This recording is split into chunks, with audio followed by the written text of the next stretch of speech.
ગુજરાતમાં મિની વાવાઝોડા અને તોફાની વરસાદે વેરી વિનાશ. કાળો કેર. ઉત્તર ગુજરાતમાં આભ ફાટ્યું.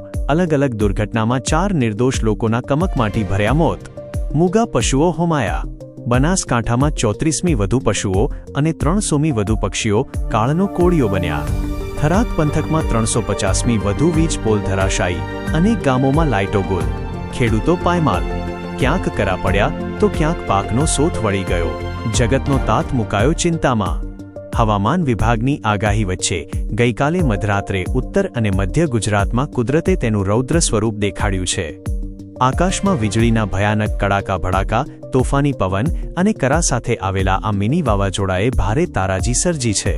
આ આસમાની આફતમાં ઉત્તર ગુજરાતમાં 4 લોકોએ પોતાના જીવ ગુમાવ્યા છે, જ્યારે હજારો લોકો બેઘર બન્યા છે. સૌથી વધુ ખરાબ સ્થિતિ ઉત્તર ગુજરાતના બનાસકાંઠા, વાવ અને થરાદ પંથકની છે, જ્યાં આ તોફાન કાળ બનીને ત્રાટક્યું હતું. થરાદના જામપુરમાં મોડી રાત્રે ધનીબેન કટારિયા નામના મહિલા પર વીજળી પડતા તેમનું ઘટના સ્થળે જ મોત નીપજ્યું હતું. તો વાવના માળકા ગામે ભારે પવનના કારણે લોખંડના પતરાનો આખો શેડ ધરાશાયી થતા પટેલ ભગવાનભાઈ નાગજીભાઈનું દબાઈ જવાથી કરુણ મોત થયું છે. જ્યારે ભભરના તનવાડ ગામે પોતાના ઘર આગળ ઊભેલા કાશુબેન ઠાકોર પર લીમડાના ઝાડની ભારે ડાળી તૂટી પડતા તેમણે પણ જીવ ગુમાવ્યો છે. આ આફત માત્ર માણસો પર જ નહીં પણ મૂગા પશુ પક્ષીઓ પર પણ કાળ બનીને તૂટી પડી છે. સમગ્ર જિલ્લામાં 34મી વધુ પશુઓ અને 300મી વધુ પક્ષીઓના આ તોફાનમાં મોત થયાના અહેવાલ છે. ખીમણાવાસ ગામમાં તો એક જ માલિકની 3 ભેંસોના મોતથી પરિવાર પર આભ તૂટી પડ્યું છે. આ તોફાની પવને સરકારી તંત્ર અને ખેડૂતોની કમર તોડી નાખી છે.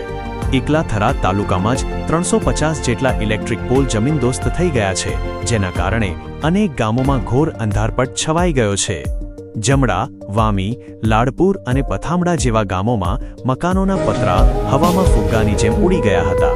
તો બીજી તરફ વરસાદની રાહ જોતા ખેડૂતો માટે આ માવઠું પડતા પર પાટું સમાન સાબિત થયું છે. ખેતરોમાં ઉભેલો પાક આડો પડી જતા ખેડૂતો આંસુ સારી રહ્યા છે. જો વરસાદના આંકડા પર નજર કરીએ તો ઉત્તર ગુજરાતના તાલુકાઓમાં પહેલી લઈને 28 મીમી સુધીનો વરસાદ ખાબક્યો છે. અરવલ્લીના સુનોખ અને મણિપુર કંપામાં બરફના કરા પડ્યા હતા.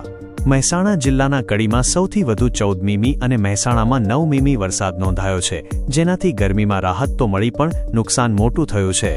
આજે મંગળવારે સવારે પણ પાટણના સમીમાં 14 મીમી અને બનાસકાંઠાના ઓગળમાં 4 મીમી વરસાદ ચાલુ રહ્યો હતો. માત્ર ઉત્તર ગુજરાત જ નહીં, મધ્ય ગુજરાતમાં પણ વાતાવરણ પલટાયું છે. વડોદરાના કરજણ અને ડભોઈ તેમજ દાહોદમાં સોમવારે રાત્રે 11 વાગ્યે તોફાની પવન અને ગાજવીજ સાથે ધોધમાર વરસાદ તૂટી પડ્યો હતો, જેને કારણે ઉનાળાની ઋતુમાં પણ ચોમાસા જેવો માહોલ જોવા મળ્યો છે. હાલ તો તંત્ર દ્વારા વીજ પુરવઠો ફરી શરૂ કરવા અને નુકસાનીનો સર્વે કરવા માટેની કામગીરી હાથ ધરવામાં આવી છે. ગુજરાત અને દેશ દુનિયાના આવા જ ઝડપી અને સચોટ સમાચારો માટે જોતા રહો આપણું ચેનલ.